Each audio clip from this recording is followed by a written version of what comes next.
Wateja wetu jiko letu ndo kama unavyoona jiko letu ndo hili hapa, hili jiko la plate moja. Maana ina sehemu moja ya kupikia ndo kama hili hapo unavyoliona. Hili jiko namna ya kuitumia, tulisema nishati yake humu ni oil chafu. Kwa hiyo hatua ya kwanza inabidi uhakikishe jiko lako lina oil. Kwa hiyo sehemu ya kuangalia oil ni sehemu gani? Na kwenye huu mtungi unaoona hapo. Kwa mfano mimi hapa nafungua, huu ndo mfuniko wako ambao unazuia kishatia oil vitu vingine visiingie kwenye tanki lako. Kwa mfano umeona hapo, humu ndani kuna oil. Lakini kwa mfano kama oil hamna, maana yake unachukua hii funnel, umeona? Una hii funnel, oil yako kwa mfano ndio hii hapa. Hii hapa, hii ndio oil yako hii. Ndio kwenye jiko hapo utamimina hivi, umeona? Lakini msiwezi kutia kwa sababu oil tayari humu ipo. Oil. Hiyo oil umeona unaitia. Ndio nishati yako, umeona? Oil hapo ilikuwa imejaa kwenye tanki. Wewe umeona? Kina itakiwa hiyo oil ijae mpaka hivi mteja wetu. Kwa hiyo inabidi ijae kwenye tanki kama hivyo. Ikishajaa zeni baada hapo inabidi uje uclose mfuniko. Huu hapa ambao. Pause kidogo tufute hiyo mwagika. Hapo unafunga kama hivyo unavyoona. Umeona, funga mfuniko wako, unazuia mambo mengine tena yasiingie katika nani. Kwa mfano baada hapo maana yake funnel yako utaenda utaitunza sehemu ambayo inaeleka, tufunga oil yako ambayo ulikuwa unaweka huko ili isinde kumwagika sehemu nyingine, ku maintain usafi. Kwa mfano baada hapo jiko lako maybe ndio kama bahati mbaya oil imwagikia kama hivyo, utachukua tissue yako ambayo unawashia hata tissue moja uisafishe jiko kwa usafi kidogo, maana yake sio jiko unapikia kila sehemu inaonekana oil, haipendezi sababu hichi ni chakula. Kwa hiyo baada hapo ndio utafanyia jiko lako usafi na hiyo tissue ambayo tissue yote itatumika baadaye kuwashia moto. Kwa hiyo umeona jiko lako utasafisha, weka mazingira safi. Then baada ya hapo utakuja hatua ya pili, ndio utafungua oil itoke kwenye tanki ije sehemu ambayo inawakia moto, hii sehemu hii. Kwa hiyo utafungua oil yako, kwa mfano unafungua hapo. Umeona oil inatoka hapo? Sijui kama kamera inaona. Oil inatoka hapo. Oil inatoka hapo na kisha hichi kimejaa. Then ndio utafunga. Oil yako itasafiri kutoka kule itakuja huku. Kwa hiyo video kisha hicho hapo kinani kimejaa hicho. Hatua inayofuata hichi kishajaa utafunga hiyo oil yako, utaifunga hapo ili isiendelee na kutoka. Hiyo oil itatoka huku itakuja itasambaa hapa. Kwa mfano oil unaona oil ishaanza kuingia hapa. Kwani yake mtazamaji ataone. Oil hapa imeanza kuingia. Inatoka huku inakuja hii sehemu ambayo moto unawaka. Si umeona? Kwa maana mtazamaji wewe mteja wetu ukishana oil jiko unakuwa na ukishatia oil kwenye mtungi unakuwa unaja kushika oil tena kujia shughuli nyingine. Kuna jiko ambalo labda ni tofauti kwenye process la utengenezaji oil katika haya jiko unaona. Yaani yote jiko lile la biashara la nyumbani process ni hii jiko yote. Sasa twende tukafanye demo ya kuona namna ambavyo Mfano oil ndio ilishasambaa hapo chini, unachukua tissue yako unakuja unaiweka kama hivi, lakini tunashauri hakikisha hiyo tissue ina touch oil kidogo ili iweze kubadilisha hiyo ndio oil itoke kwenye mfumo wa kimiminika iende kwenye mfumo wa gesi. Kwa tissue moja tunaamini inatosha. Lakini kama una haraka zaidi na moto wake unaweza kuweka tissue mbili, inakuwa haina shida. Kwa hiyo baada hapo unachukua kiberiti chako. Baada ya kucheka karatasi yako unawasha nomo kama hivi, unaona, unatia kwenye ile tissue ambayo uliitumbukiza huko. Ule sumo hapo unaweza kukaa sekunde kadhaa, hata maybe 40 hata dakika moja, ili hiyo oil tissue hiyo yake badilisha oil kutoka kwenye mfumo wa kimiminika aende kwenye mfumo wa gesi.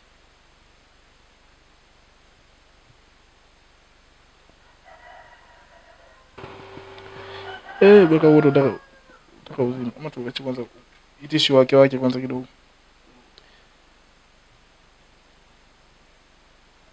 Kuna tissue moja ile tulia pale chini.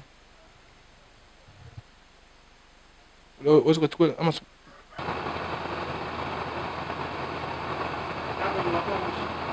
okay, kwa tissue bado kwa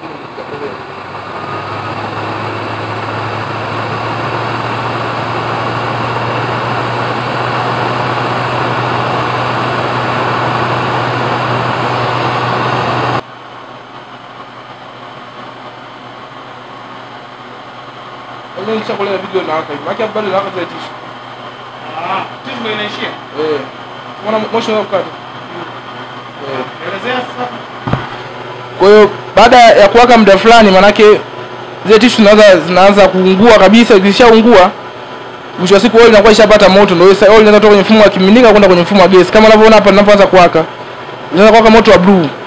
Kwa maana hapo ndio ujue tayari jiko lako lishakuwa tayari, kwa sababu gesi ishaanza kuzalishwa kupitia ile oil kutoka kwenye mfumo wa kimiminika inakuja kuwa gesi. Kwa mfano unavyoona hapo tayari ni moto wa blue unapata, ambao unapata kwenye mitungi ya gesi, na ule moshi tayari ushakata, tishu ishaungua.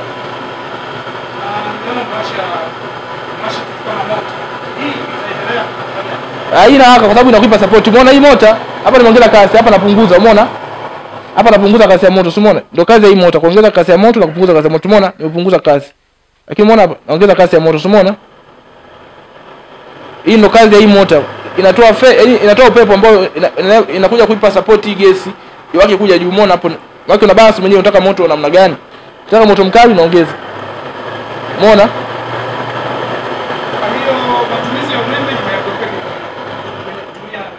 Matumizi ya umeme hayakopeki, lakini matumizi ya umeme ni rafiki, kwa sababu tushafanya utafiti. Tunasema hivi, ili tume moja ya TANESCO iko kama ile hapa, mbili liwake siku 3 ama siku 4 kwa masaa 24, utakuwa unatumia unit moja.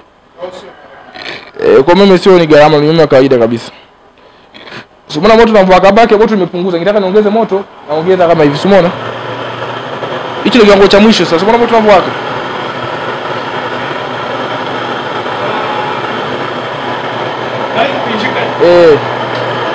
Na ukinjika moto unasambaa zaidi, utaona ukishainjika.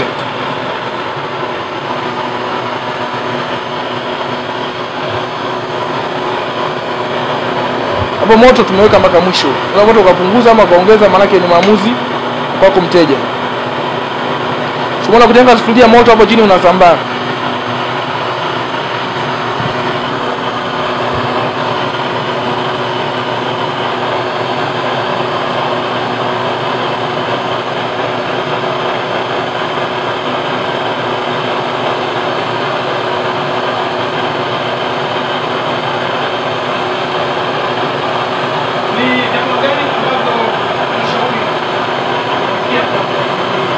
Hili jiko napika chakula aina vyote isipokuwa yani kwenye upande wa wali ndio tu halina ufanisi mzuri, kwa sababu moto wake hata ukipunguza kidogo unaweza kwa mkali. Maana wali kwa kidogo unaweza kwa changamoto, lakini wali ukiwa mwingi unaweza kupikia, lakini wali ukiwa kidogo unaweza changamoto. Lakini wale vingine vyote vile vinapika. Mfano maharage, yani hapa maharage ile hivyo kwenye jiko inabidi atumie dakika 45 mpaka 50 inakuwa isha hivi.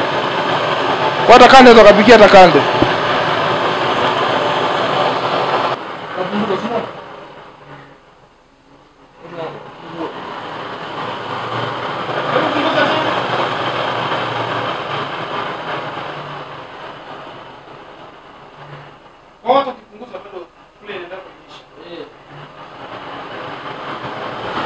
Haka moshi nakapata kwa sababu rangi mafiga tulikuwa tunapiga rangi ama mafiga. Unaona mtu mwenye boda badala ya kumwaga oil anaweza kama anatumia pia. Oil safi inatumika, lakini nasema chafu kwa sababu si bei rahisi.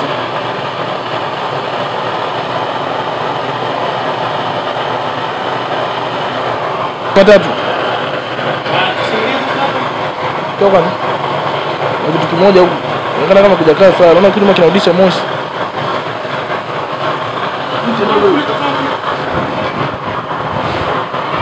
Mteja si muona maji yashachemka.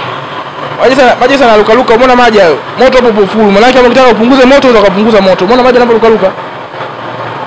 Hapo ndo unapunguza moto, si umeona? Watanzania wangependa kufahamu kwanza wewe ni nani na haya mambo unayofanya ya ubunifu, historia yake au chanzo chake kimeanzia wapi? Karibu sana. Kwa majina anaitwa Franco Edison Fute, ni mkazi wa halmashauri ya mji Makambako, kata ya Kivavi. Shule msingi nimesoma shule ya msingi Mashujaa, lakini O level nimesoma Mtwara seminari moja inaitwa Muwesi Seminari. Advance nimesoma Iunga Technical School. Alafu chuo sasa hizi naenda mwaka wa kwanza kusoma Musti. Mimi kwa uhalisia ubunifu wangu ulianzia pale nilivyokuwa O level. Nilivyoona jamii yetu inapata changamoto mbalimbali. Kwa hiyo nikaanza kufikia namna kutatua hizo changamoto katika jamii. Ndio hapo nikaanza kuja na mawazo namna gani nitafanikiwa kutatua hizo changamoto ambazo zipo katika jamii. Changamoto moja hapo ambayo nilikuwa nimeziona katika jamii ni changamoto ya nishati, kwa sababu of course wazazi wetu wanatumia nishati ambazo si salama kwa ajili ya afya yao. Kwa hiyo nikaanza kufanya utafiti namna gani kupata research, namna gani kupata nishati ambayo itakuwa ni rahisi na watu wanaweza kuitumia bila kuwa na madhara kama ambayo yanapatikana kwenye nishati nyingine, kwa mfano kuni na mkaa. Nilivyokuwa advance ndo nilifanikiwa kupata hii project ya kutengeneza jiko ambalo natumia oil chafu. Niligundua hii kitu wakati mmoja tulikuwa tumewasha oil, tukaona oil inawaka, na pia nikajifunza kutokana na mambo ambayo nimejifunza shuleni katika chemistry, tunaamini kwamba oil ni petroleum. Hata pia gesi ya kwenye mtungi ile inaitwa liquefied petroleum gas, kwa kifupi LPG. Kwa hiyo oil ni petroleum. Kwa hiyo nikaanza kuamini kwamba kumbe kuna uwezekano wa kubadilisha oil kutoka kwenye mfumo wa kimiminika na nyeka kwenye mfumo wa gesi.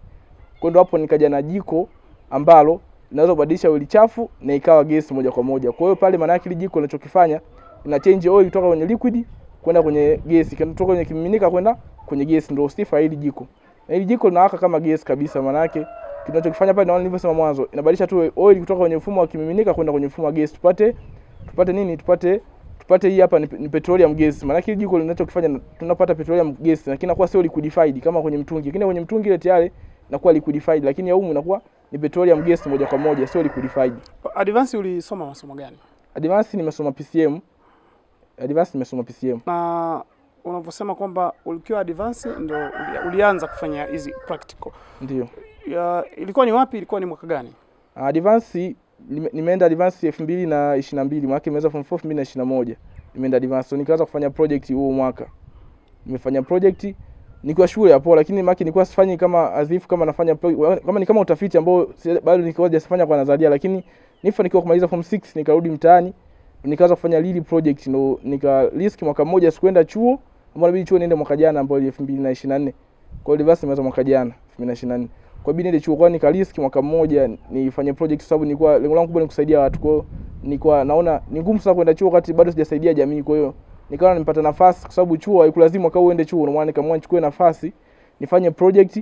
Na kwa mshukuru Mungu kidogo project nilikuwa nimefanikiwa, ndo nikafika hiyo hatua, nikagundua hilo jiko ambalo natumia oil chafu na inakuwa nishati, mwisho wa siku napata gesi. Exactly.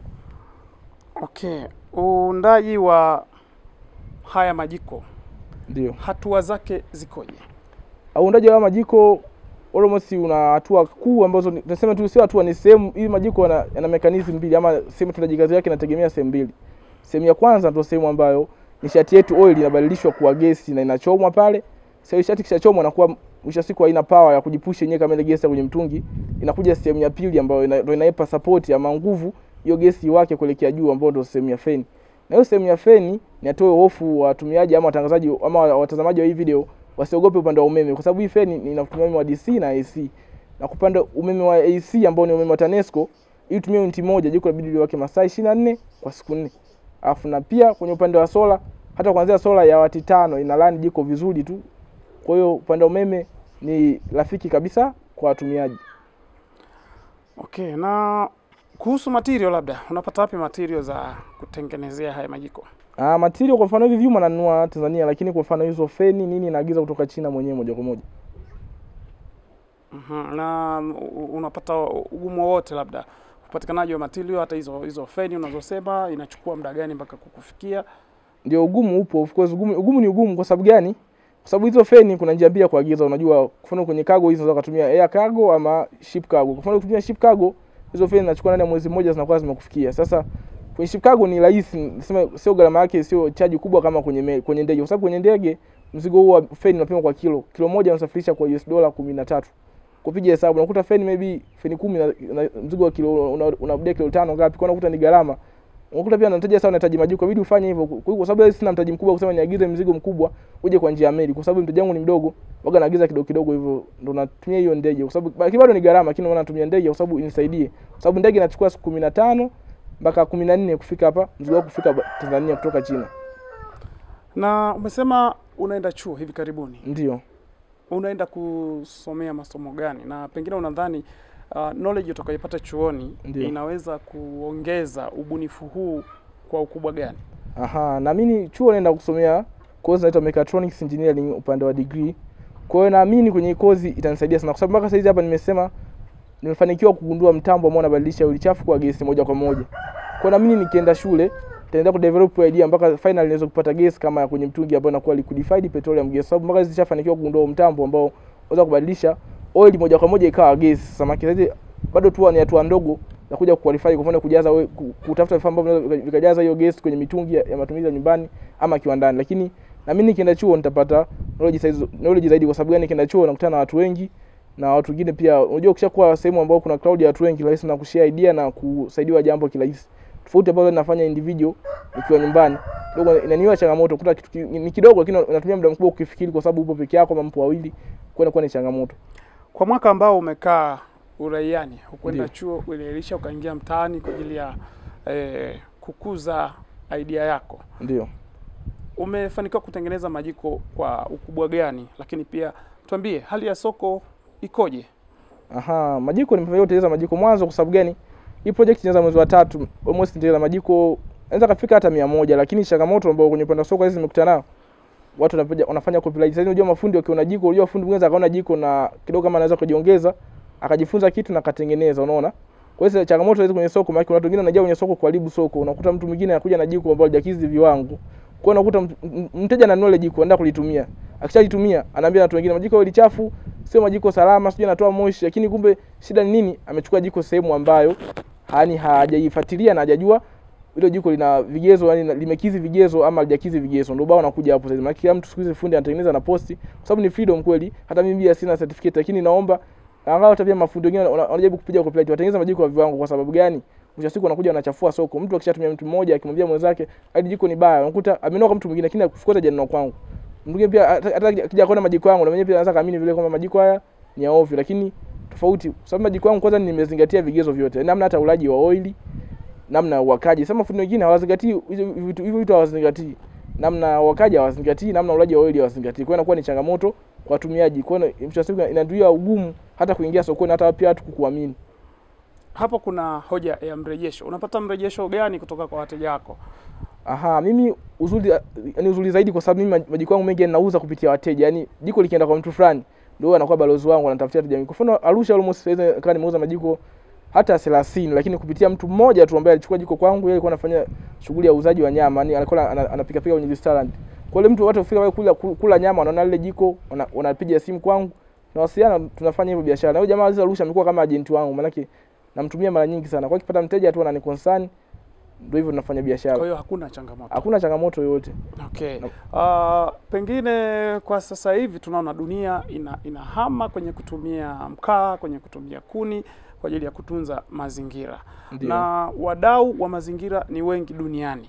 Ndiyo. Unaweza kuambia nini juu ya huduma hii ambayo umebuni? Ni rafiki kwa mazingira kwa kiasi gani? Ile huduma ni rafiki kwa mazingira, mimi naamini 98%. Hizo mbili naweza nikaziacha kwa sababu naomba kunaga efficiency chote yenye ufanisi 100%. Kwa sababu gani nasema hivyo? Kwa sababu mwanzo hiyo oil ilikuwa inatupwa ama maybe unajua kitupa oil kwenye ardhi, kwa wanavyosema watafiti kwamba hiyo oil inaua vile viumbe ambavyo vinafanya kusaidia kumeng'enya maozo katika ardhi. Na vile viumbe vikifa, hiyo ardhi inakuwa haina rutuba. Kwa hiyo mwisho wa siku unakuta unapelekea nini? Uchafuzi wa soil pollution, nasema uchafuzi wa nini? Wa ardhi. Kwa hiyo mwisho wa siku hata pia kwenye upande mwingine ili jiko hiyo upande oil, lakini sasa kwa upande mwingine jiko linaenda kusave ukataji wa misitu na kutunza misitu. Kwa sababu gani? Mtu ukitumia oil utatumia tena kuni ama utatumia mkaa tena. Kwa maana yake utakuwa umesave kwa upande wa kuenda kutunza misitu. Na pia kwenye upande wa oil, kwa sababu oil ilikuwa inamwagwa chini, kwa hiyo utaenda kusaidia vile viumbe ambavyo vipo katika ardhi viendelee kuishi na viendelee kufanya kazi katika ardhi na pia kutunza rutuba ya ardhi zetu. Sawa, tunaendelea sasa. Na kutokana na huu ubunifu labda, ndio imekusaidia wewe kiasi gani kujiongezea kipato, kujiajiri, lakini ni watu wangapi ambao pengine wananufaika na huu mradi wako wa kutengeneza majiko ambayo yanatumia oil chafu? Lakini mpaka sasa hizi nimefanikiwa kuajiri kijana mmoja, kijana mwenzangu ambaye nafanya naye kazi, ni kijana mwenzangu kwa sababu ndio hivyo tayari maana yake nimeweza. Lakini kwa sababu gani? Nilikuwa natamani niajiri watu wengi. Unajua unafika sometime unapokea order, sababu mpo wachache na kuwa ni changamoto. Lakini kwa sababu yote hiyo ni nini? Ni mtaji. Kwa mfano nilikuwa labda maybe na mtaji mkubwa, ningeweza hata niajiri vijana wengine. Kwa sababu gani? Ni sio Mungu. Unakuta mwingine unapokea order nyingi, lakini wewe mwenyewe unashindwa kunazo kwa wakati. Kwa sababu gani? Pia ndio hivyo, sina watu ambao wengi wanaweza katika kutenda kazi, na pia vitendea kazi vyangu sio kwamba ni vingi hivyo balaa. Ni vya kawaida tu ambavyo vinaweza vikanisaidia kutengeneza hata majiko mawili kwa siku, hata jiko moja. Ndio hivyo, kwa sababu ndio hivyo ambao ninao saizi. Kusema eti kwa siku nikitokea nimepata order 5 kwa siku moja yote majiko yatoke, itakuwa muongo. So hizo order zote siwezi kamilisha kwa siku moja. Kwa hiyo itanibidi tumie siku 2 ama 3 nitoe majiko yote ya 5 kwa siku, kama nikipokea hizo order kwa siku moja. Na tuambie kuhusu soko. Soko likoje? Majiko yanahitajika sokoni au kwa wateja kwa kiasi gani? Wateja wengi majiko wanapenda, lakini changamoto unajua, of course almost wateja wengi wana complain kwenye bei, lakini ufanisi watu wengi wanapenda, lakini unasema tu ni bei changamoto. Lakini bei sana inakuwa ni changamoto kwa upande gani? Kwa sababu wenyewe pia material unanunua kwenye hardware ambazo tayari wenyewe wanauza kama fanya biashara, sichukui kwenye industry. Lakini maybe kwa mfano ningekuwa na mtaji mkubwa, mimi nachukua moja kwa moja kutoka kiwandani, pengine hata majiko ningepunguza bei. Maana wateja kweli, yani wateja wengi wanasema majiko wanataka, na almost wengi wao wanaomba discount. Unafika sehemu nyingine mtu anashinda kumsaidia kwa sababu hela yake ni ndogo, kwenda kwa changamoto inakuja hapo. Ni lakini majiko sokoni yanahitajika. Changamoto tu kweli majiko yanauzwa ni gharama. Ndio changamoto kubwa ambayo ndio ipo size ndio hiyo. Okay, uko na majiko ya aina ngapi ambayo unatengeneza kwa maana ya size? Lakini tunajua kuna mahitaji ya jikoni, mahitaji labda ya kupikia migahawani maybe, lakini pia mashuleni, kwenye sherehe. Wewe unatengeneza majiko ya mtindo gani? Mimi majiko yote natengeneza, lakini kwa mfano majiko ya nyumbani mpaka size ambayo tumefikia, kuna jiko la plate 1 na plate 2, yani sehemu ya kupikia sehemu 1 na sehemu 2. Kwa hiyo tunaweza kuyapata kwa nyumbani, kwa sababu hatujafika level kutengeneza majiko kupikia sehemu 4, hapana, kwa sababu hizo order tupate. Lakini tukipata order tunaweza tukatengeneza, lakini kwa size ambayo tunaunda na ambao yapo store, jiko la plate 1 unaweza kulipata na plate 2. Kwenye upande wa biashara almost woga tunasikiliza wateja. Woga tunapenda mteja aje atuambie yeye biashara yake na ukubwa wa jiko yeye anatumia sufuria hata maybe ya kiasi gani. Kwa hiyo ndio tunamsikiliza, then tunamshauri. Lakini si jiko lote tunaweza tukaunda, kwa sababu naona majiko mpaka viwandani. Kwa mfano kama juzi kati hapa watu wazazi walikuwa wametuconcern wenyewe pia wanataka majiko kwa ajili ya kufanyia evaporation ya chumvi. Wenyewe kule wanafua chumvi, wanataka majiko kwa ajili ya kuchemshia yale maji, mshasuku apate ule mvuke, yani mvuke utoke, baki ile chumvi yenyewe ambayo maji yanatoka baharini. Kwa hiyo majiko na mmoja sisi tunaunda, tukawa tu mteja mwenyewe anakuja anatuwekeza, amsikiza mteja mpya, tunamshauri kwamba kwa jiko kwa ukubwa wa vitu unavyotumia kupikia, jiko fulani linaweza likakufaa kwenye upande wa matumizi ya oil na pia kwenye upande wa moto. Kwa aina hizo sasa za majiko ambazo unazitengeneza, ndio tupitishe kwenye bei kidogo. Bei zinakuaje? Yaani kwanza niweke wazi, sababu bei zangu ni bei rafiki sana, kwa sababu watu wengine wanaweza kuta kwa fundi mwingine unakuta bei jiko anauza mpaka 200,000. Kimi jiko langu la plate 1 linauzwa 140,000 tu, na jiko la plate 2 utalipata kwa 240,000 tu. Na jiko la biashara almost inaanzia 200,000. Hapo kutokana na ukubwa wa biashara yako kama jiko yani biashara yako ni kubwa zaidi, maana ile kwa 200,000 itaongezeka kidogo. Lakini kama kalai lako mfano maybe ndio mfano wauza chips. Mfano kama kalai lako unaweza likachukua mafuta lita 10, 7, 12, jiko lako utapata kwa shilingi 200,000 tu. Lakini juu ya hapo manake kwa sababu moto utaongezeka na vitu vingine vitaongezeka, tutakuchaji hela kidogo tu ambayo utaweza kuongezea. Tutokana na hichi nitaongea tunafanyaje, ndio hivyo basi. Lakini bei elekeze jiko biashara inaanzia 200,000 tu. Okay, na unawezaje kuwafikia wateja ambao wako mbali? Kwa sababu unaweza kukuta labda watu wako Arusha, yuko Mwanza. Biashara inafanyikaje hapo? Biashara hapo inafanyika kwa namna mbili. Kwa namna ya kwanza, naishukuru sana hii Jobe TV ilikuja ofisini kwangu linioji, ikawa ni sehemu ya kwanza watu kuanza kuniamini kupitia huko na kunifahamu.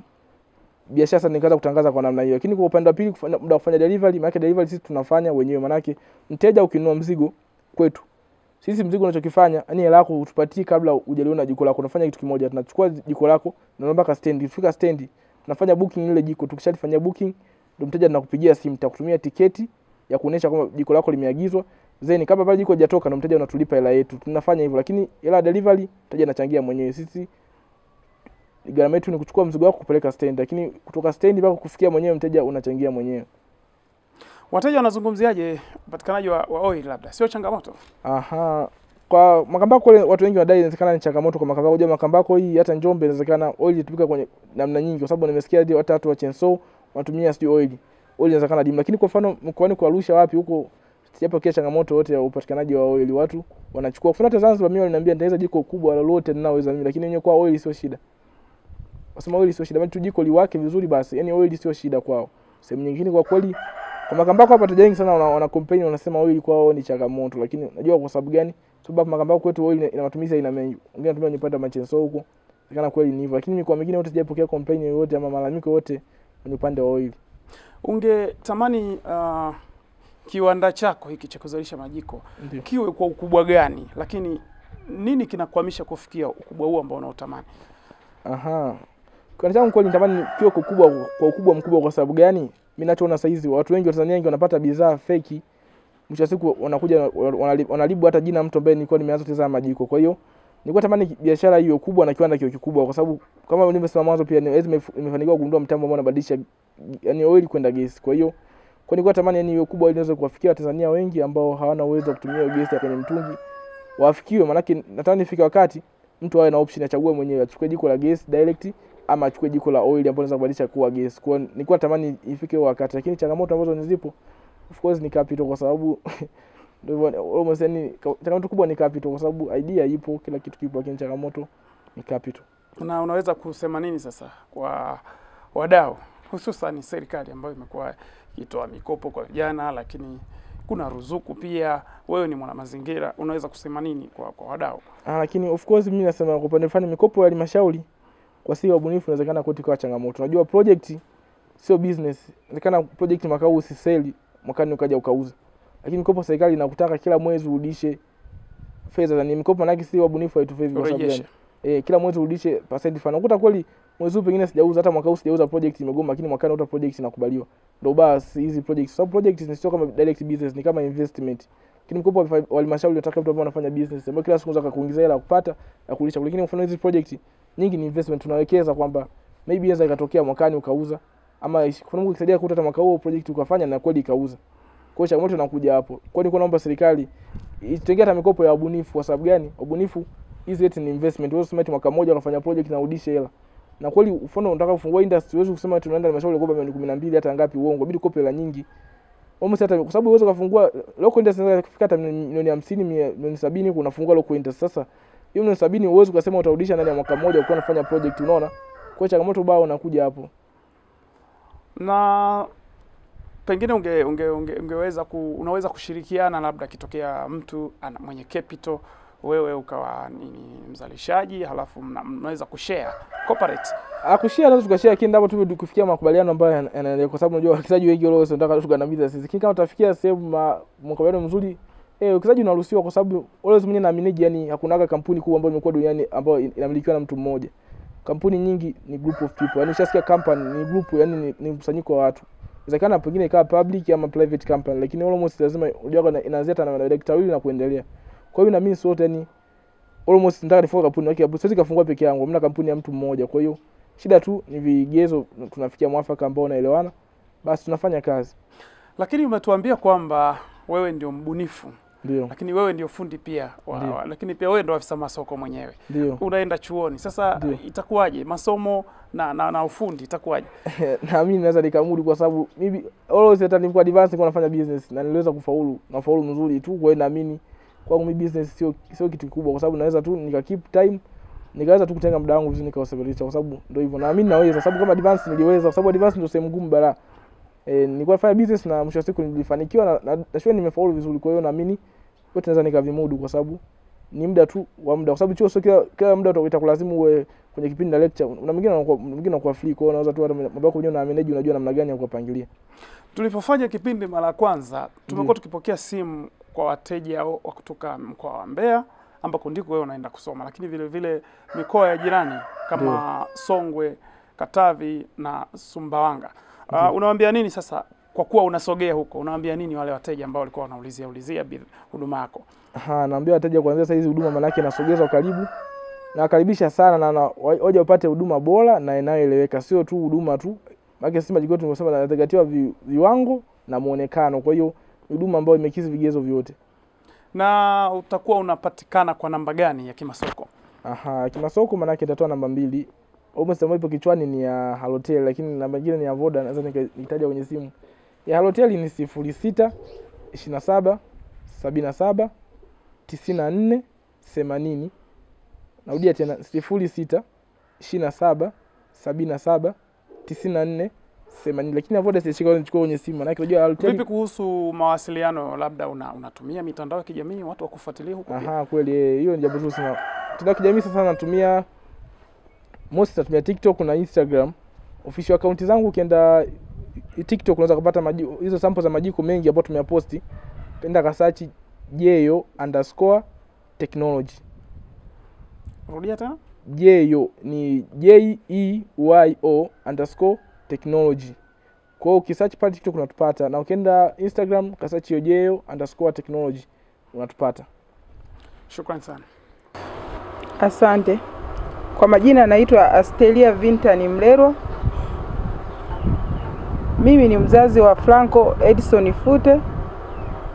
Ni mkazi wa Makambako kwa sasa. Franco nilianza kumgundua kipaji chake toka yupo shule ya msingi darasa la 6. Alikuwa anapenda sana kuchukua mabetri na tochi zilizoharibika, anaziungaunga kwa kutumia miazi, anaziunganisha endezeni zinawaka. Baadaye akasema, mama, nataka nikufungie sola, lakini hii sola nayo naiunganisha kwa kutumia haya ya mabetri. Alijaribu hilo zoezi, lakini kwa kipindi kile bado alikuwa hana ubunifu mkubwa. Alishindwa kuiwasha hiyo sola, lakini tayari alishafanya baadhi ya majaribio, akaunganisha, lakini kuwaka tu ndio ilishindikana. Lakini baada ya kumaliza darasa la 7 na kumpeleka form 1, lakini hakuanza kabisa form 1. Alianza na pre form 1 mwaka mzima. Amesoma Mahanje ni Sekondari ya Mahanje. Sekondari, yani tuseme, yani pre form 1 ni shule za mission hizo. Ndio.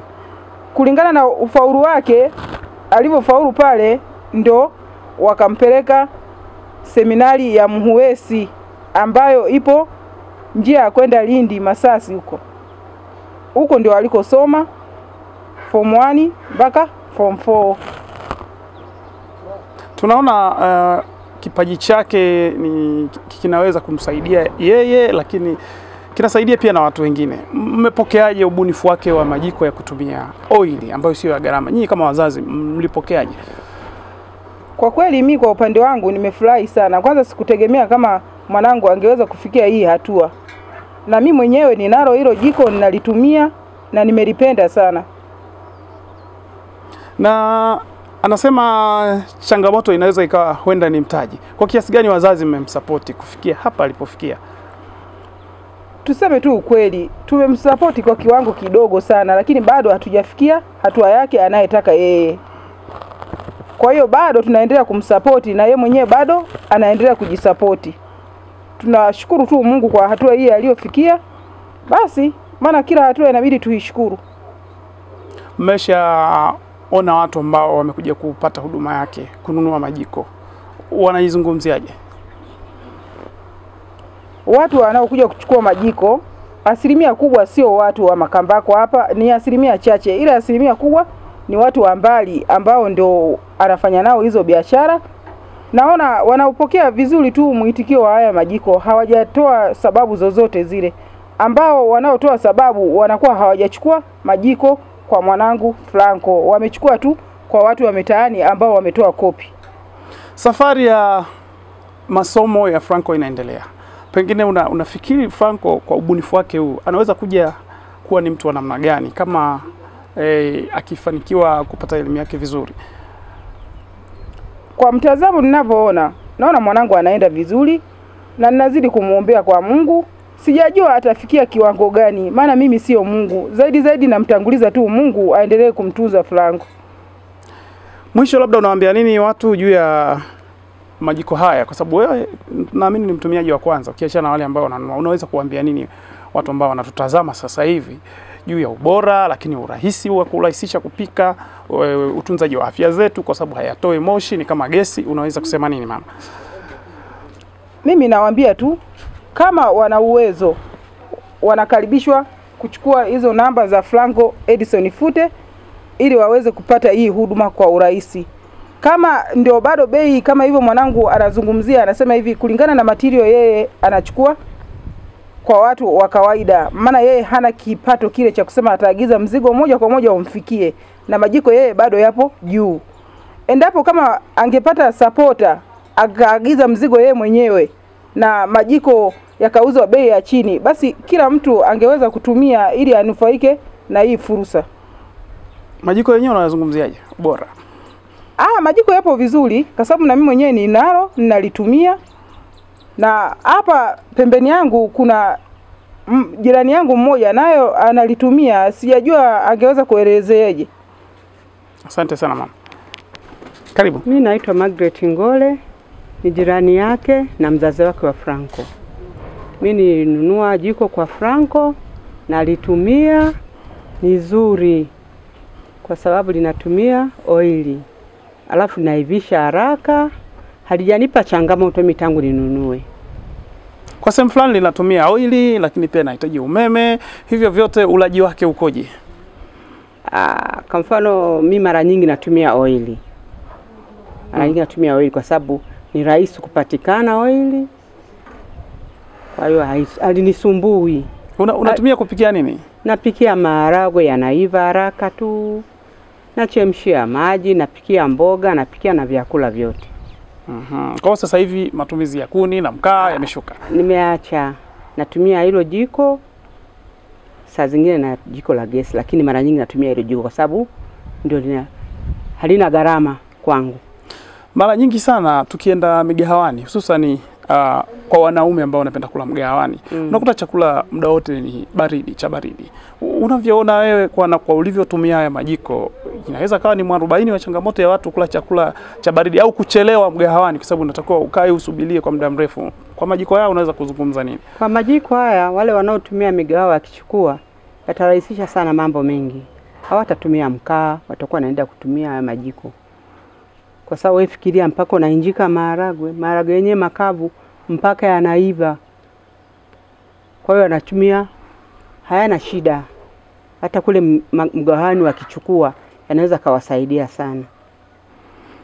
Sawa, na unawaambia nini wa Tanzania juu ya kuacha kuishi kwa mazoea, kutumia mkaa, kutumia kuni na kuendelea kuharibu mazingira, wageukie teknolojia hizi? Pengine unaweza kusema nini, ushauri wako? Mimi ushauri wangu na Tanzania nawaambia hivi, waache kutumia mkaa na kuni, warudi kwenye majiko haya ambayo hana gharama.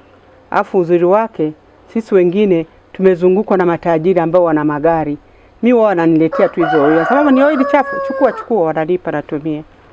Kwa hiyo sioni kama kuna gharama yoyote ile kuhusu masuala ya oili chafu. Franco ameanza ubunifu akiwa bado kijana mdogo. Wewe pia ni mzazi bila shaka. Pengine unaonaje kijana huyu, unaweza kumzungumziaje? Huyu kijana mimi nimemshangaa kama jirani. Kwa sababu amekuwa akikua, mimi namuona. Ana ubunifu wa ajabu. Mimi juzi hapa imeharibika TV, amekuja ametengeneza, na alikojifunzia mimi sijui. Alikuja tu akasema mama na kutengenezea TV. Akafungua, akatengeneza TV inawaka. Ni kijana ambaye ana akili sana. Alafu mimi namuombea aendelee kusoma. Kwa sababu ana mpango wa kwenda kusoma tena kijiendeleza. Nafikiri baadaye atakuwa mtu mkubwa sana. Lakini vijana kama hawa wanatakiwa kupewa sapoti na serikali, pengine na wadau. Unadhani kipaji hiki kikiendelezwa kitakuja kuwa msaada kiasi gani kwenye taifa hili? Kitakuwa msaada mkubwa sana. Kwa sababu kijana huyu sijui Mungu alimuumbeje, mimi sielewi. Mimi mwenyewe namshangaa. Ni mdogo. Lakini vitu anavyovifanya sijui aligundueje ili zoezi la sijui aliona wapi, mimi sielewi. Shukrani sana mama. Asante.